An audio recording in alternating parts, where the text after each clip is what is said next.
We now officially know that the Carolina Panthers will be drafting a quarterback in the first round of the 2023 NFL Draft. But that's not the only need on this roster right now.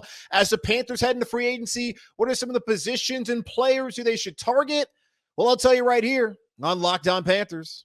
You are Locked On Panthers, your daily Carolina Panthers podcast. Part of the Locked On Podcast Network, your team every day.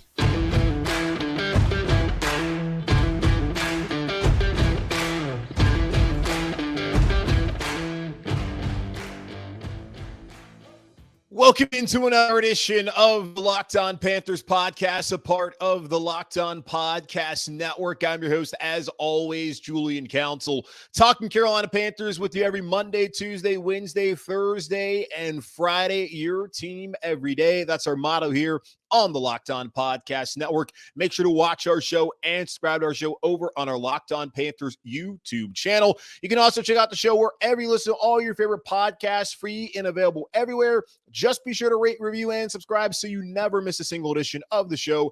And be sure to follow me, Julian Council, on Twitter at Julian Council, where I will be right here on Friday answering your weekly Friday mailbag questions. Just at me or DM me over on Twitter to participate in this week's edition of the weekly Friday mailbag here on Locked On Panthers. One final show from the Town Place Suites by Marriott here in Goodyear, Arizona, as I've wrapped up my work weekend here at Phoenix Raceway and with NASCAR, and will be happy to be back home in the home studios tomorrow. But I had to, of course, do a show heading into free agency as the legal negotiating period begins at noon on Monday, March 13th. The Carolina Panthers can start negotiating for 2 days until on March 15th, Wednesday at 4 p.m. The new league year starts, and the trade that they made with Chicago will become official, and any of the deals and agreements that they make with players will then become official there on Wednesday afternoon. So this is a vitally important time for the Carolina Panthers under new head coach Frank Reich, with Scott Fitter now having full control of the 53-man roster, in which will also be 90 men, as they head down to training camp at Wofford College in Spartanburg, South Carolina later on this summer. So important time for the Carolina Panthers to build their roster into a position where they can compete for the division title in the NFC South this fall. Now, the biggest priority for the Carolina Panthers is going to be putting a solid supporting cast around the rookie quarterback. We now know after the Panthers traded their first-round pick this year, swapping from 9 to 1, first-round pick next year, the second-round pick they got from San Francisco in the Christian McCaffrey trade, a second-rounder in 2025, and one that's still painful for you and me, trading away DJ Moore to the Chicago Bears. We know now the Carolina Panthers are going to take a quarterback. Will it be Bryce Young? Will it be CJ Stroud? Will it be Will Levis? Will it be Anthony Richardson? Only time will tell, and we will find out April 27th, night one of the NFL draft there in the first round. But before we even get there, we got 7 weeks to debate and to rip each other apart about who the Panthers should actually take there, either number 1, or if they move back to number 2 of Houston, or even if they move back to 3, who knows what they're going to do. They're keeping all their options open. They want to control the top of the draft board, which they now accomplished by trading up to number 1. The Panthers have other needs on this roster.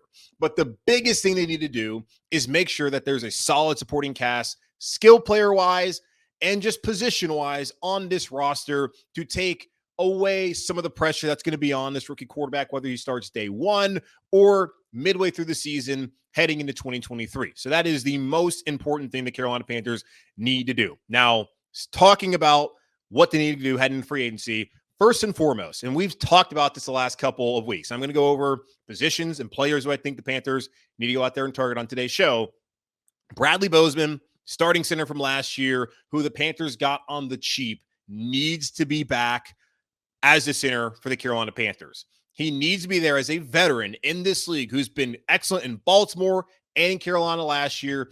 He needs to be someone that this rookie can depend, especially when it comes to communication, and the center position is vitally important. I said last year when the Panthers brought in Bradley Bozeman, I thought he was going to be one of their most important figures on offense, and that became true once he came into the starting lineup after Pat Elflein was out for the rest of the season with a hip injury. Bradley Bozeman is a must sign for the Carolina Panthers. He came here because he wanted to work with James Campen, the Carolina Panthers offensive line coach, with Campen and the assistant line coach Kugler back here in Carolina. You have to imagine that Bradley Bozeman and his wife, Nikki, both want to be back here in Carolina. So the Panthers, hopefully on Monday or Tuesday or Wednesday, does not matter when, hopefully they figure out a deal with Bradley Bozeman. Now they have $22 million in cap space that's been opened up with the moves that they made by cutting Damian Wilson, working Shaq Thompson's contract, and all the other moves that they made throughout the last couple of weeks to get under the salary cap threshold.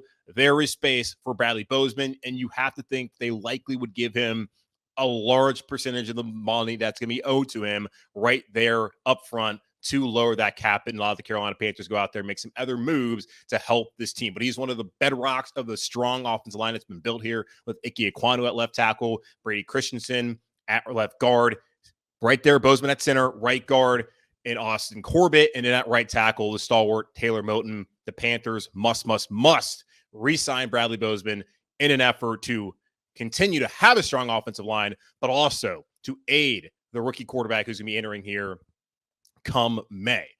Now, with that, the Panthers have built a very strong coaching staff offensively around the upcoming rookie quarterback, with Frank Reich having played the position back in college and in the NFL, and having gone out there and coached it as an offensive coordinator and as a head coach at Indianapolis, and Andrew Luck having a career year in his final season in the NFL in the first year with Frank Reich there in Indianapolis. Reich also did a great job with Jacoby Brissett and with Phillip Rivers. He can work with quarterbacks. He certainly is knowledgeable, and he's going to have his hands all over this rookie. But it's not just going to be him.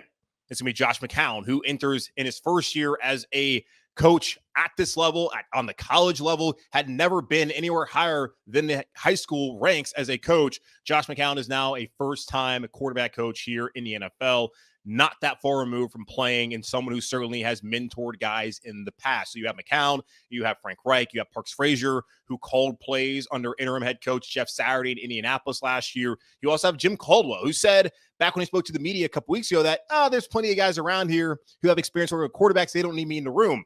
False, Jim. We'll take everything that you have to say about grooming a quarterback, and we will listen to you do that. So you have those guys on the coaching staff, but you need support in that quarterback room. And right now, Matt Corral, who broke his foot with a Lisfranc injury and did not play a single game last year after the preseason game 2 at New England that ended his rookie year before he really even started, he does not have the requisite experience to mentor a rookie. He's also going to be trying to win the job, which, sorry, Matt, not going to happen.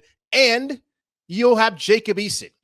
Those guys do not have nearly enough experience, and they're not coming to a position where they're going to be mentoring a rookie who's coming in there and taking their opportunity to be the starting quarterback here in Carolina. So the Panthers need a veteran quarterback. Now, with the help of our friends from FanDuel, our official sports betting partner here on Locked On, I have gone out there and looked at the top 10 free agents at the certain key positions the Carolina Panthers, I think, need to fill during free agency and, of course, leading up to the draft.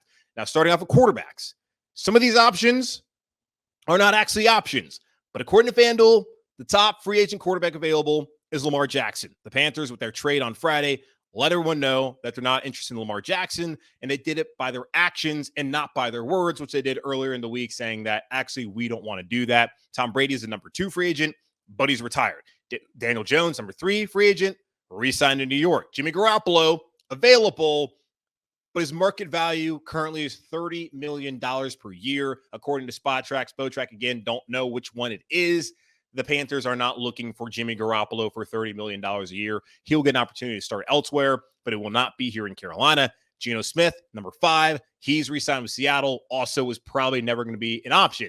Now, we get to the portion where there are options.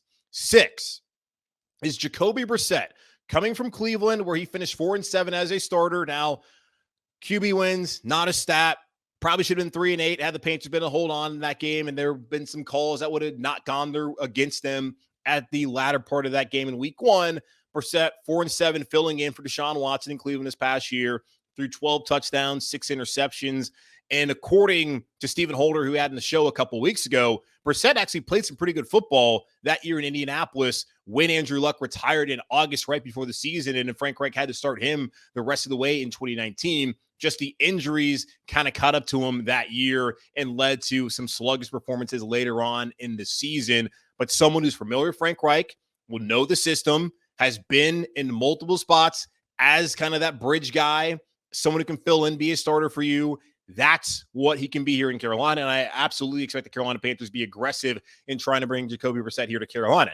Now, number 7 on FanDuel's board is Baker Mayfield, who reportedly the Tampa Bay Buccaneers are looking to sign as competition for Kyle Trask or to be their starter for reasons that we already know. Baker Mayfield is not an option here in Carolina to be a bridge quarterback. Taylor Heineke, a former Carolina Panther, spent the last couple seasons under former Panthers head coach Ron Rivera up in Washington, started 9 games last year in 2022, but was average at best. He's had his moments. We've seen it in Carolina, but really more so in Washington, where he's been able to lead some comebacks, but turnovers are an issue for Taylor Heineke. He threw for short of 1,900 yards last year, 12 touchdowns, 6 interceptions, but he is an experienced backup who can add depth to the position, and I wonder if he'd be willing to come back to Carolina under a new regime. He is someone who absolutely is an option. 9, Sam Darnold. We saw Sam Darnold play the best football of his career in the final 6 games of last year here in Carolina. Wasn't good enough to get the Panthers to the playoffs, but Darnold held his own in certain situations, whether they won or lost in those final 6 games under interim head coach Steve Wilks. I would like to see Sam Darnold back here in Carolina, but having a conversation with someone a couple weeks ago, it did not feel like Darnold would return. And you have to also understand that Sam Darnold has to decide he wants to be here in Carolina as well. It's not just the Panthers who might want Sam Darnold. Bringing in Josh McCown makes a lot of sense based off of the relationship they had back in New York when Darnold was drafted 3rd overall there, and McCown acted as his veteran backup mentor, what you're looking for here in Carolina for Stroud or Young or Levis or Richardson. So I think Sam Darnold could fill that role. He certainly has the temperament for it. He's been a team guy, and everyone in the locker room, from all accounts, really respects the guy. Now, he's not a high-level talent. At least he has not shown it in the NFL. He has not shown it on the field as far as executing, which has been an issue. And turnovers have been an issue for Sam Darnold. Even when it's not his fault, turnovers just seem to find him. I would like to see him back in Carolina, but I would not be surprised if he goes elsewhere, trying to find another opportunity to potentially salvage his career after being the 3rd overall pick in 2018 out of USC. Number 10, Mike White, who was last year with the New York Jets. You saw how that team reacted to him once Zach Wilson was benched in favor of Mike White. The guy I think actually can play. I don't know if he's ever going to get an opportunity to be a starter. This past year in New York, the last couple games when he took over for Zach Wilson was his opportunity to show that he could be the guy with the Jets, and maybe the Jets bring him back. But it looks like White probably wants an opportunity elsewhere. Could be here in Carolina where he could start the first couple of games before having to give way. But is that what he's trying to sign up for? Only 27 years old. Could be a long-term backup option. Think about what we had here with Cam Newton and Derek Anderson. I think that could work out. If Mike White could be your long-term backup, I could even see the same case with Jacoby Brissett. I don't think Darnold wants to do that, but Mike White, Brissett, Sam Darnold, Heineke, those are the 4 guys the Carolina Panthers should absolutely be targeting. I would even say Andy Dalton as well. Would not mind seeing PJ Walker back here in Carolina, at least for camp. I don't know if they want to carry. They're going to have to carry probably 3 quarterbacks. We'll see what this new coaching staff and how the front office feels about Matt Corral and his future. But we're looking at the rookie Corral and a veteran right now. The Carolina Panthers are going to carry 3 quarterbacks moving forward into 2023, but plenty of time moving forward before we even really find out whether that's the case and what the plan will be once they get down to training camp and go through the preseason. But those are the guys I'm looking for. Brissett, Darnold, Heineke, Mike White, Dalton, Walker. I'll take any of them as a veteran presence in this locker room, in this quarterback room for that rookie quarterback, where the most important thing here in free agency, yes, it's to fill the holes, but it's also to build a strong foundation so the rookie can come in and not have as much pressure that's already going to be there on him. Y'all know, whoever the Panthers pick, you're going to be placing a mountain of pressure on him to be the franchise and to fix this organization and to get us back to the playoffs. So that's the hope. But first off, the Panthers need to build around him and build a strong foundation. That starts off with Bradley Bozeman and going out there and getting a veteran quarterback. Now, the Panthers did something on Friday that is certainly going to hinder the ability of that rookie to have success by trading away DJ Moore. And the wide receiver market in free agency isn't that deep. And the Panthers also need to get a tight end. So we'll look at some of the key playmakers offensively the Panthers could go after here in free agency in just a moment on Locked on Panthers. But before I do that, today's episode is brought to you by Ultimate Football GM. You've heard me talk about this mobile game app, and if you've ever thought you'd make a good GM, you got to give this game a try. It's not as easy as you might think to create a dynasty. When you play Ultimate Football GM, you get to control and manage every strategic aspect of your team as you play through seasons and lead your team to glory, trying to build a historic dynasty. With Ultimate Football GM, you're responsible for controlling the destiny of your franchise by hiring the right coaches and coordinators, managing all the finances, including negotiating player salaries and terms, navigating your franchise through free agency, the draft, injuries, player/personnel issues, and all the ups and downs of a season. All of this in a challenging and realistic game world. Ultimate Football GM is completely free and playable offline. Play on the go as you want and when you want to. Locked On Panthers listeners get a 100% free boost to their franchise when using promo code Locked On in the game store. That's Locked On in all caps. So make sure to check it out today. To download the game, just visit ultimate-gm.com or look it up in the app stores. That's ultimate-gm.com. Ultimate Football GM. Start your dynasty today. As I told y'all on Friday during my emergency episode, that was just before midnight Eastern time as I was out here and still am in Phoenix, Arizona, technically Goodyear, Arizona, not too far away from Phoenix Raceway, as I was doing my day job working over at NASCAR on the Motor Racing Network, bringing y'all all the action of the racing action that went on here this past weekend in Phoenix. I told you on Friday that the Panthers, with the trade, I didn't really have any problem with the terms outside of one spot. I always felt like they're going to have to swap from 9 to either 5 or 3 or 1 to get up and get a quarterback, the guy that they wanted. I also felt like they're going to have to give up one of those picks that they got from San Francisco when they traded Christian McCaffrey. And the whole point of trading McCaffrey was to get more draft capital in the effort to move up to get a quarterback, which they have now done. I felt like they're going to have to give up their 2024 first-round pick and then probably something else as a sweetener, which turned out to be the second-round pick in 2025. What I did not want them to give up or ever thought they would give up was DJ Moore, their top wide receiver. And the Panthers, okay, do you want to get your quarterback, but you have to have a good supporting cast around him, and they don't have that right now at wide receiver. Terrace Marshall, plenty of talent there. We have seen flashes primarily in the second half of last season in 2022, but we need to see it over a 17-game sample size, him be consistently healthy and consistently good on the field. Have not seen that. Laviska Shenault had his moments, but still, I don't look at him as someone you can really rely on and trust week in and week out. Shi Smith, same case. Marshall, Smith, Shenault, that right now is the worst wide receiver core in the National Football League. The Panthers need to add to this position group now that they have lost DJ Moore, but really now that they've decided that finding that quarterback and holding on to that 2025 first-round pick was more important than having DJ Moore on this roster. Now, the good thing is there are plenty of quarterbacks coming out of college every year, wide receivers rather. There are plenty of wide receivers coming out of college every year that can catch the football and do something with it.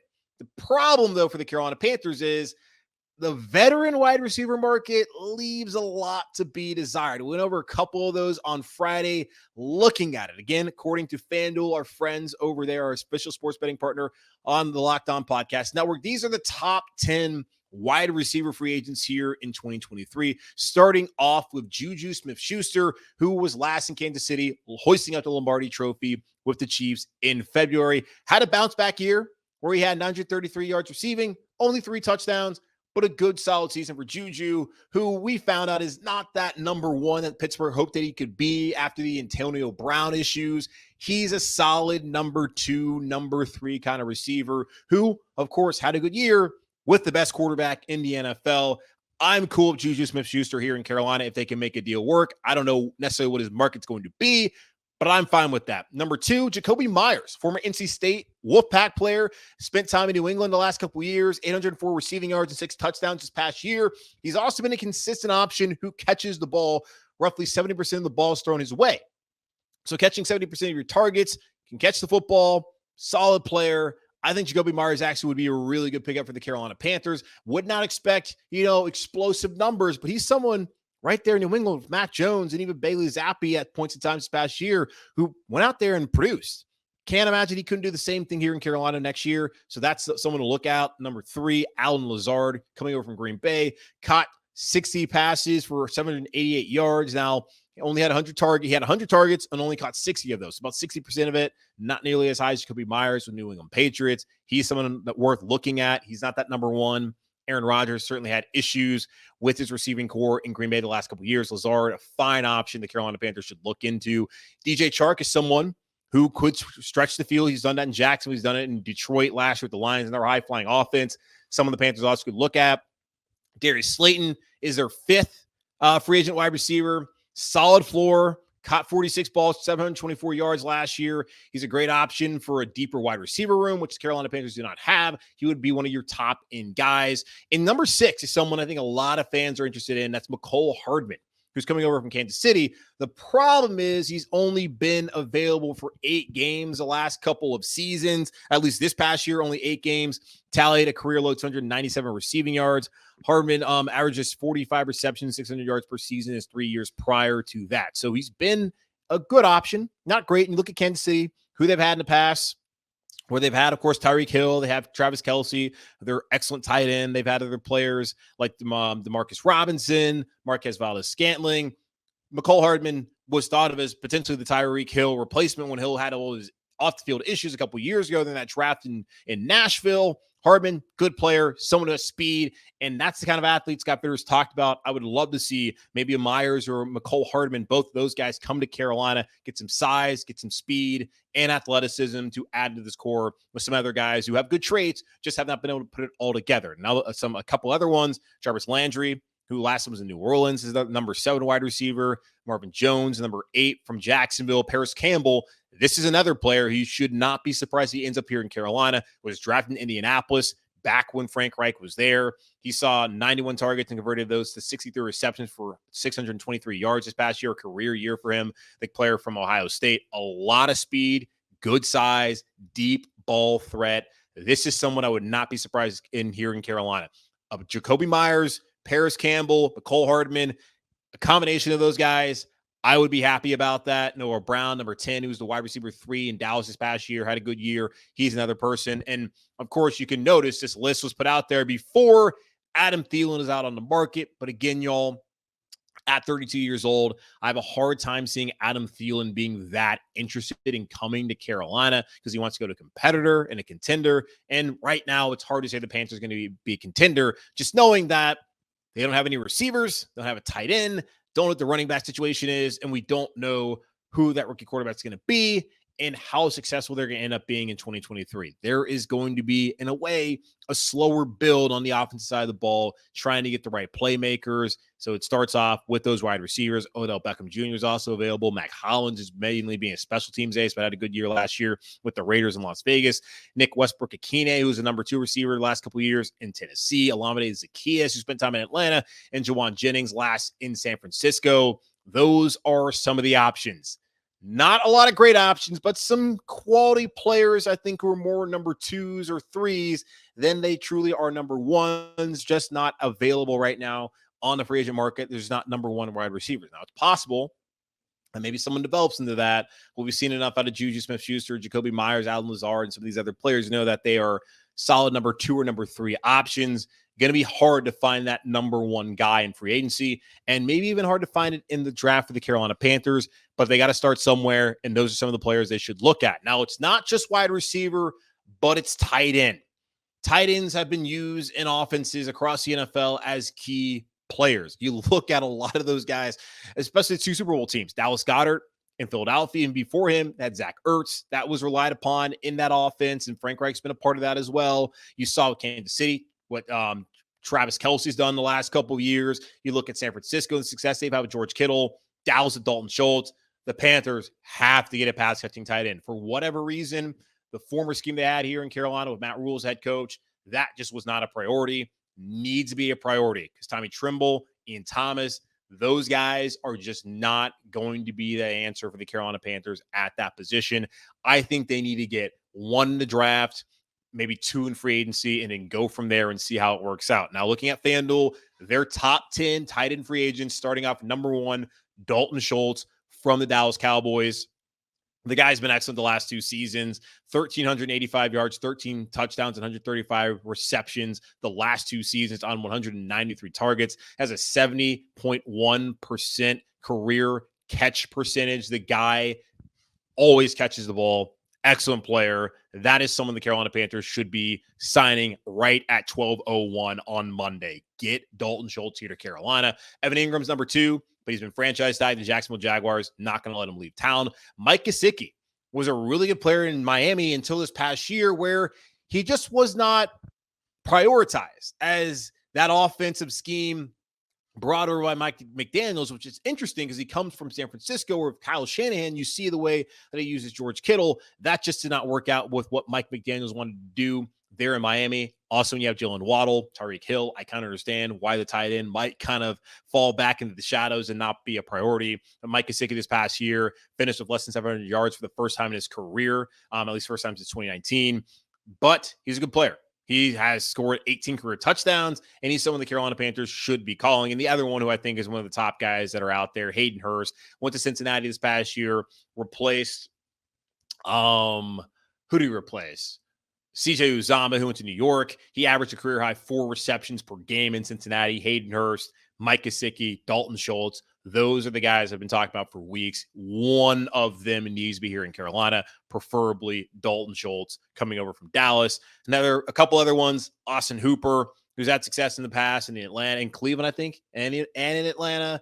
Was it Atlanta? Or maybe it was the Rams. Either way, I think it was the Rams in Cleveland, then Tennessee. Austin Hooper, that's someone the Panthers should talk to. Irv Smith, I had someone ask me in the Weekly Friday mailbag a couple weeks ago about Irv Smith, who lost his job to TJ Hawkinson, an inter-division trade between the Vikings and the Lions. Hasn't been able to stay healthy the last 2 seasons, played only 8 games, had 182 yards receiving, but was a solid prospect coming out of Alabama. Maybe something worth looking at. Robert Tonyan had a big year a couple years ago in Green Bay, hasn't been the same since getting injured.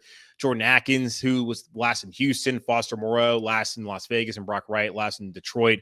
They round up the top 10, and I would also think that former North Carolina Tar Heel and former top 10 pick from the Lions and last in Pittsburgh, Eric Ebron, who missed all of the 2022 season, would be someone who the Panthers would give a call to and at least bring in for training camp, OTAs, mandatory camp, mini camp, and all that. Eric Ebron, who's been basically recruiting himself to Carolina and saying, Frank Reich, bring me home.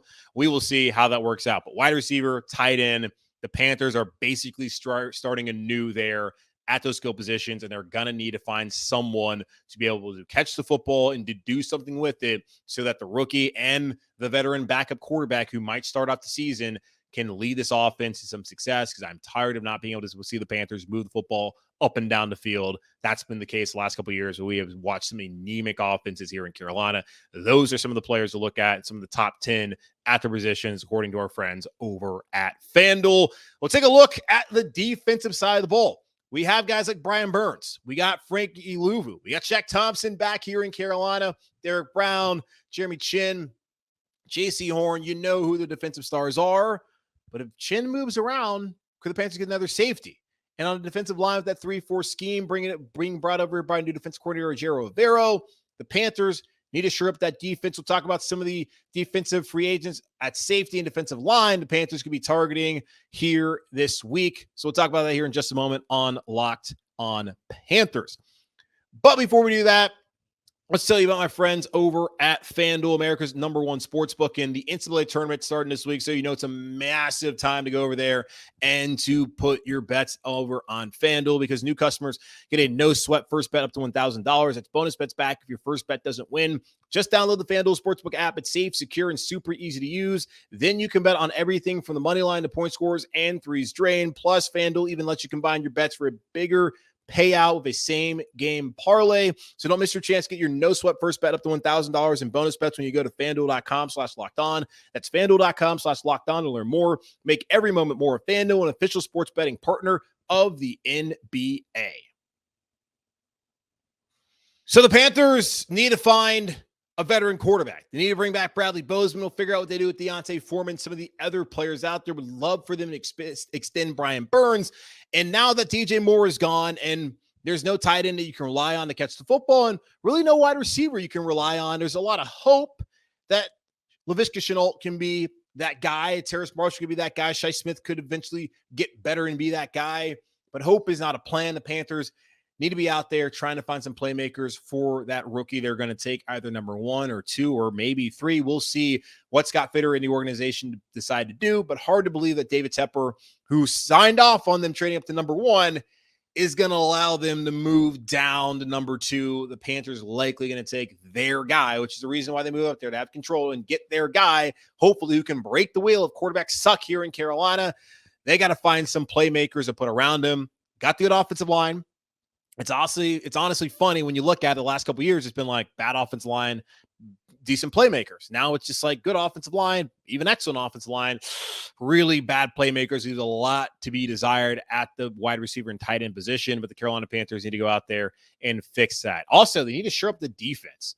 As we talked about earlier, Brian Burns, excellent player, should be extended, back-to-back Pro Bowler, someday going to be an all-pro here in Carolina. He's one of the guys that they're building their team around. And when the Panthers decided that they didn't want to trade for him and get 2 first-round picks, they basically told you everything you need to know about how they value Brian Burns and how much they value Brian Burns. J.C. Horn, unfortunately, has not been able to stay healthy the first 2 years of his career. But when he's out there, great player. Jeremy Chin, jack of all trades. We'll see where he fits in this defense now that Gerald Vero's here in the 3-4 scheme, and whether he stays at safety or plays closer to the line of scrimmage inside the box. I don't know. But he's a good player. Panthers need him out there week in and week out. Shaq Thompson's back. Frankie Luvu's back. Derek Brown's back. A lot of good players on this defense. The Panthers need to figure out what they're going to do in the secondary. At corner, where I think they're probably going to go to the draft. Don't know if there's anyone out there who's a veteran that they can bring in that can be their third guy. Maybe C.J. Henderson gets better. Maybe Keith Taylor takes that next step. They certainly need that, but they also need to address that position. I'm thinking probably more so in the draft, especially when you look at Dante Jackson could be having his final year in Carolina coming up here in 2023. Let's start out with safety, though. If Jeremy Chin does end up playing more of a hybrid role, does not play safety, the Panthers are going to have to go find somebody else out there. And I've been talking about for weeks how I'd love to see Jesse Bates from Cincinnati, former Wake Forest player who's been an all-pro, come to Carolina. But according to FanDuel, he's not even their top-ranked safety who's available in free agency. Jordan Poyer from Buffalo. We've seen the whole Panthers North deal the last couple of years. The guys from Carolina go up to meet up with Brandon Beane and Sean McDermott, who, of course, both have Carolina ties, haven't spent time here as either assistant GM or the defensive coordinator, being assistant GM under Marty Herney and even spending time under Dave Gettleman. And then, of course, you have Sean McDermott having been defensive coordinator here under Ron Rivera in Carolina. So could it be Poyer, like a lot of people from Buffalo, moving to Charlotte? Maybe, maybe not. Older player, had some injury issues. Him and Micah Hyde seemingly always banged up there in Buffalo. But he had 63 tackles last year, 8 pass breakups, 4 interceptions, 1 forced fumble in 12 games. Really good player. Leslie Frazier also taking a sabbatical. Not sure whether he'll go back to Buffalo or not. But could Poyer take that as an opportunity to move down to Carolina? That's someone they should be talking to. Jesse Bates, all-pro safety. They're number 2 ranked free agent safety. 479 tackles, 43 pass breakups, and 14 interceptions in 79 career games. Been one of the cornerstones of that Cincinnati Bengals turnaround since they got Joe Burrow going to the Super Bowl a year ago, this past season going to the AFC title game. Would love Jesse Bates. Number 3, a guy the Carolina Panthers could have drafted, but ended up not doing that. He went to New Orleans instead, but now he's been in Philadelphia. Chauncey Gardner-Johnson, CJ Gardner-Johnson, tied for the NFL lead in interceptions this past season with 6, despite only playing in 12 games due to injury. Also posted a career-high 67 tackles, including 5 tackles for a loss. Can they right the wrongs of the past? No, I don't think it's a wrong on Scott Fitter because he wasn't here, so definitely not a wrong on him. It's not a wrong on Frank Reich, but can the Panthers somehow be able to find a way to bring CJ Gardner-Johnson here to Carolina? Would love to see that.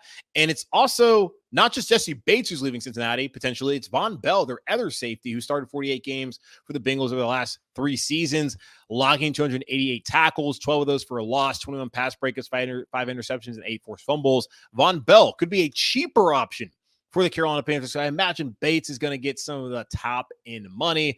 Could the Panthers bring him in? Would love any of those 4 safeties, probably more so Bates, Gardner-Johnson, Von Bell. Of course, Jordan Poyer, really good player as well. Now, some other ones At 5, Adrian Amos spent time in Chicago, last in Green Bay. He could be a sneaky under the radar kind of pick the Panthers could give at a good cost. Teron Harmon had a good year in Las Vegas with the Raiders. He's available.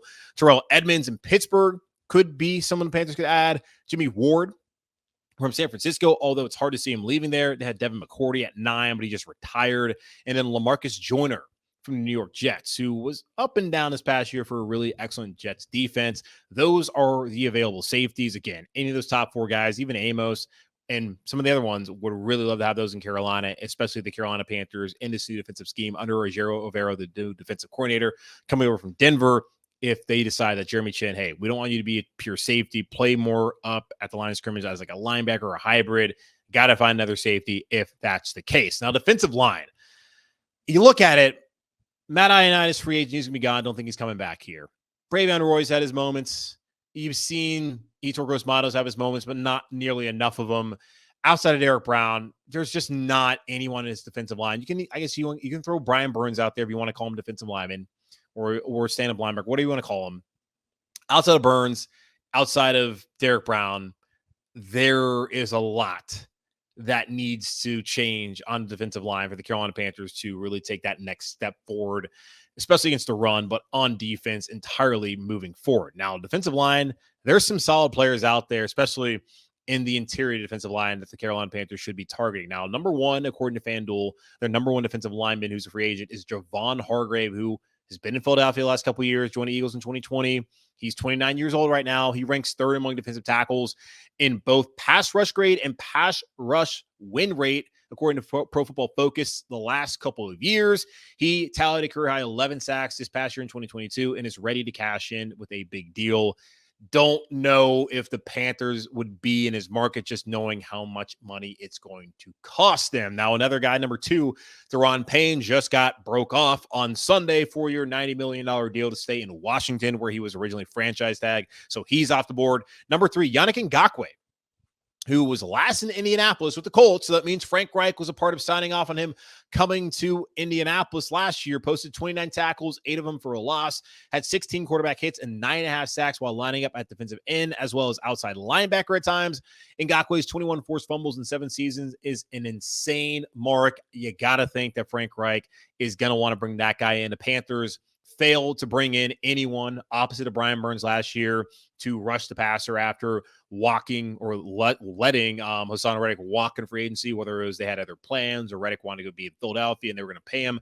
Does not matter. He was not here in Carolina, and he went out and had an excellent season with the Eagles. The Panthers got to find some support opposite of Brian Burns. They certainly do not have that on the roster right now, and Yannick Ngakoue is that. Now, the one thing about Ngakoue is not great against the run. So the Panthers are going to have to find someone also who can be a run stuffer and set the edge on the outside. That's not Ngakoue, but he can be good situationally on those pass rushing downs, as we've seen when he's been in Minnesota, Jacksonville, and last in Indianapolis. He's definitely going to be a phone call, I think, for the Carolina Panthers. Number 4, Dalvin Tomlinson, who's in Minnesota, racked up 55 tackles for loss for no gain during his last 6 seasons, which ranks as the 3rd highest mark among interior pass rushers. He has the ability to fill in running gaps with ease, and the Panthers need someone who can do that. Derek Brown did a better job of that in his career year here, in his 3rd year in Carolina, which I think will result in him getting that 5th-year option this offseason. Tomlinson is someone the Panthers should look at. Zach Allen is their 5th defensive lineman from Arizona, 95 tackles, 15 tackles for a loss, 9.5 sacks, 12 pass breakups, and 35 quarterback pressures over the past 2 seasons. Kind of underrated guy there also in Arizona. And he is someone I think is big enough to set the edge and stop the run if the Panthers ask him to do that. Their number 6 defensive lineman, Brandon Graham, staying in Philadelphia, which makes all the sense in the world. Would hate to see Brandon Graham leave Philly, where he's been a long time beloved Eagle. 7, Sheldon Rankins, the New York Jets. Had a career-high 43 tackles, 4 of those for a loss, and finished with his 2nd-best Pro Football Focus overall grade of his career with 73.1 this past year. In New York, they're going to have to pay Quinnen Williams. They just paid Quincy Williams. And, of course, they're trying to acquire Aaron Rodgers. So it feels like Rankins is on his way out from New York. Can the Panthers bring him in? I think that would be a solid pickup. Number 8, Fletcher Cox, 6-time Pro Bowler, long-time Eagle, had 14 quarterback hits this past year, 7 sacks. Hard to see him leaving Philadelphia in the same way as Brandon Graham, especially if they're going to lose Javon Hargrave, which seems certainly like in the realm of possibilities. maybe with Deuce Staley here or Frank Reich here, their Eagle ties, they can convince Fletcher Cox to come here. I would love for them to convince Javon Hargrave to come here. But knowing the kind of contract situation that they're at and some of the players that they probably want to extend and bring back, not quite sure they could do that with Hargrave. But Fletcher Cox would be a good consolation prize if you can even call getting Fletcher Cox a consolation prize.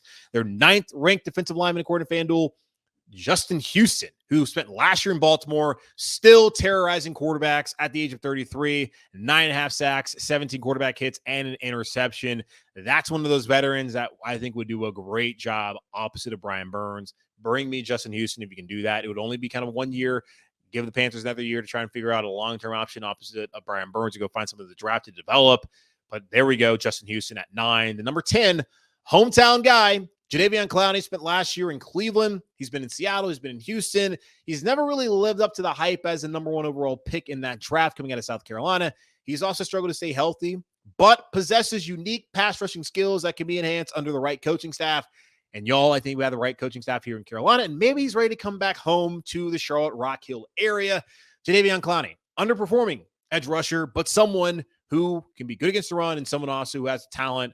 Would not hate seeing Jadeveon Clowney here. And I have to imagine that the money far more affordable now than he has been in the past, as he's probably asked for way more and produced far little to ever live up to what he has gotten in the past. So those are some of the top defensive line free agents, according to our friends over at FanDuel. Either way, looking at it, the Carolina Panthers got to find playmakers on offense for the rookie quarterback. Need to bring back Bradley Bozeman for continuity's sake, for communication's sake, and to offer another one of those mentors for the rookie, bringing that veteran quarterback, wide receiver, tight end, bring another safety if that's what they want to do, moving up Jeremy Chin. Got to find some other defensive linemen. Can't roll with the guys they already have on the roster, the younger guys, and also the guys who haven't really proven much over the last couple of years, that other than they're just not that guy. The Panthers have plenty of holes to fill this week, starting off noon on Monday. That's when it gets going as the legal negotiating period starts off, heading into the new league year at 4 p.m. and the start of free agency truly on March 15th. That is on Wednesday. In the meantime, that's going to be this episode of the Locked On Panthers podcast, just by yours truly, Julian Council. Make sure to watch the show, subscribe to the show over on our Locked On Panthers YouTube channel. Check us out, free and available wherever you listen to your favorite podcasts. Just be sure to rate, review, and subscribe, and follow me, Julian Council, on Twitter at Julian Council. We're on Friday. I'll be answering your weekly Friday mailbag questions, either at me or DM me on Twitter at Julian Council to participate. In the meantime, be safe, be happy, be whole as always. Keep pounding, and I'll be back here tomorrow, breaking down, hopefully, the Carolina Panthers signing a new pass-catching tight end, maybe some wide receivers. We're reacting to everything that's going to go on this week in free agency, so stay tuned here on the show. Talk to you then.